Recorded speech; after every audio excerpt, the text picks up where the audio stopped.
You ask Tiger to solve. This deals with linear equations with one unknown. The final result is x equals -12. Let's solve it step by step. Isolate the x.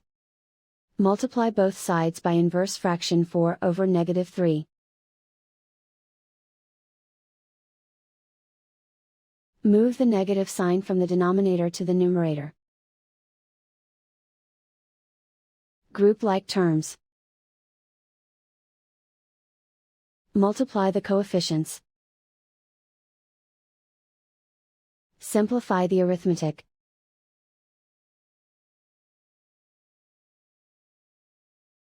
Move the negative sign from the denominator to the numerator.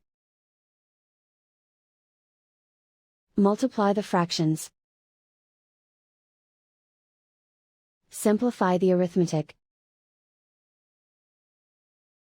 And so the final result is x equals -12.